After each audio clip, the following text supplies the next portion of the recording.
প্রিয় সালাউদ্দিন ভাই, আপনি আজকে বললেন আওয়ামী লীগ নাকি একটা মাফিয়া গোষ্ঠী।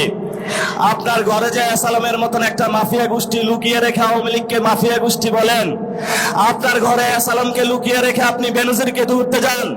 এই ধরনের ভণ্ডামি জাতির সামনে প্রকাশিত হয়ে পড়েছে এবং আপনি সংবিধানের আশ্রয় নিয়ে বাংলাদেশের জনগণকে বোকা বানানোর যে প্রচেষ্টা নিয়েছিলেন সেটা আমরা হাতে কলমে দেখিয়েছি যে আপনি আবু জাহেলের মতো সংবিধানের আশ্রয় নিয়ে বাংলাদেশের মুক্তিকামী জনতার যে ঐতিহাসিক লড়াই, সেই লড়াইকে আপনি অস্বীকার করেছেন।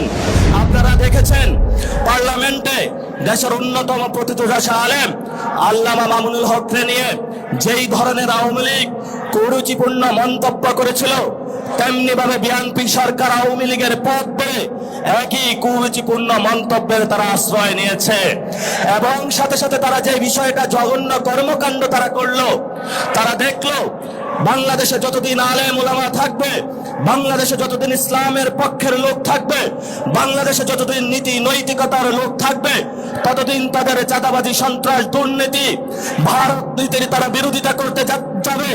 এই জন্য তারা বাংলাদেশের বাংলা পক্ষের শক্তিতে নিবৃত্ত করার জন্য ক্যারেক্টার আশ্রয় নিয়েছে। যেই পথে তারা আশ্রয় নিয়েছে এই পথটা ছিল শেখ হাসিনার। এই জন্য আমি তারেক রহমানকে অনুরোধ করব, আপনার বাপ কখনো মুজিববাদী লোক ছিল না, আপনার মা কখনো মুজিববাদী লোক ছিল না, কিন্তু আপনি নব্য করে মুজিববাদের পাহারা হয়েছেন।